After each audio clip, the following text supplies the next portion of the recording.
नमस्कार दोस्तों, आज के इस वीडियो में हम आपको रोडवेज के अंदर आपको NCC A B C certificate से आपको क्या फ़ायदा होता है, आज हम उसके बारे में बताएंगे। क्या आपका एनसीसी वालों का इसके अंदर एग्ज़ाम होता है या नहीं होता है, आपको कितना नंबर मिलता है या कोई नंबर मिलता है या नहीं, या आप सीधे ही आप इसमें परिचालक या चालक के रूप में आप सीधी नियुक्ति मिल जाती है। तो चलिए हम आपको आज इसके बारे में डिटेल बताते हैं। तो परिचालक या चालक दोनों ही के बारे में, इसके बारे में आज हम डिटेल में बताएंगे कि दोनों में कितना नंबर या सीधे ही आप इसमें संविदा पर जा सकते हैं या नहीं। हमारे पास ए या बी सर्टिफिकेट, सी या कोई भी सर्टिफिकेट हो, लेकिन इसमें बी और सी सर्टिफिकेट का ज़्यादा ही इम्पोर्टेंट होता है, क्योंकि इसके अंदर आपके पास बी या सी सर्टिफिकेट होना चाहिए। अगर आपके पास बी और सी सर्टिफिकेट दोनों हैं तो आप सीधे ही इसके अंदर आप ज्वाइनिंग कर सकते हैं, और इसमें बिल्कुल भी कोई भी एग्ज़ाम नहीं होता है। इसके अंदर एग्ज़ाम नहीं होता है, आपको सीधा फॉर्म फिल करना है। जैसे ही आप फॉर्म निकले आपको सीधा फॉर्म फिल कर देना है, और आपके पास बी या सी सर्टिफिकेट होना चाहिए। अगर आपके पास बी आईटीआई है या आईटीआई के अलावा और भी कोई डिप्लोमा है तो भी आपको फ़ायदा मिलता है। अगर आपके पास एनसीसी बी और सी सर्टिफिकेट होना ही चाहिए, अगर आपके पास है तो चाहे कोई सी भी विंग हो, यानी एयर विंग हो या नेवल विंग हो, आपसे कोई भी विंग हो आप इसके अंदर जा सकते हैं।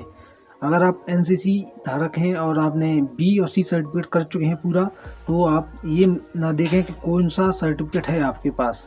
आपके पास कोई भी सर्टिफिकेट हो, आप आसानी से इसके अंदर जा सकते हैं। इसमें संविदा पर जाने का पूरा मौका मिलता है, चाहे कोई भी जो है पोस्ट हो, या परिचालक हो या चालक हो। इसके अंदर आपको 12वीं पास होनी चाहिए, उम्र 18 से 40 वर्ष होनी चाहिए। इसके अंदर 15 दिन की ट्रेनिंग होती है। बस कंडक्टर की बात कर रहे हैं, परिचालक की उसके लिए अलग से नियम होते हैं, लेकिन हम कंडक्टर के बारे में बता रहे हैं। ये सरकारी होती है, जिसमें आप सीधे संविदा पे जाएंगे। संविदा पे आप जाएंगे, वो हो सकता है कि आपके कार्य को देखकर आपको 1 साल के ही अंदर आपको परमानेंट कर दे, यानी आप सीधे संविदा पर चले जाएं, संविदा से सीधे आप परमानेंट हो जाएं, या फिर आप संविदा पर ही 1, 2, 3 साल रहें। इसके नियम होते हैं, जैसे आपको पास होना चाहिए होमगार्ड की, अगर 12वीं पास हो, आप भूतपूर्व सैनिक हों, 12वीं पास हो, आपके पास अर्धसैनिक बल हो, लेकिन यहाँ पे आपको एनसीसी बी प्रमाण पत्र होना चाहिए। आपके पास जो 5वीं नंबर का जो दिखा रहा है उसमें आपके पास बी प्रमाण पत्र होना चाहिए और 12वीं पास होनी चाहिए।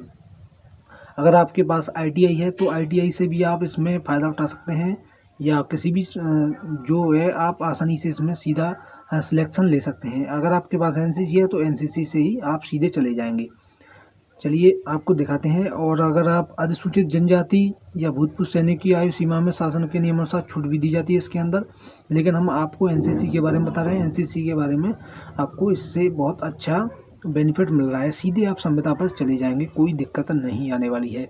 अगर आप इस नौकरी के बारे में जानना चाहते हैं तो ये नौकरी बहुत ही सेफ और सही है, क्योंकि इसमें आपको ज़्यादा काम नहीं करना पड़ता, आपको सिर्फ टिकट ही वितरण करनी पड़ती हैं। आप जैसे ही कोई बस आपकी डिपो से निकलेगी तो आपको सिर्फ टिकट ही काटनी होती हैं, और पैसे लेकर आप टिकट दे सकते हैं उन्हें, और कुछ ऑनलाइन भी बुकिंग हो जाती है, इससे आपको ज़्यादा दिक्कत नहीं होने वाली है। अगर आप परिचालक या चालक के जॉब लेना चाहते हैं तो आप एनसीसी का इस्तेमाल कर सकते हैं, और एनसीसी से आपको अच्छा खासा प्रॉफिट मिलेगा। आप संविदा पर चले जाएंगे, संविदा के बाद आप अच्छा काम करेंगे तो आप सीधा जो है डायरेक्ट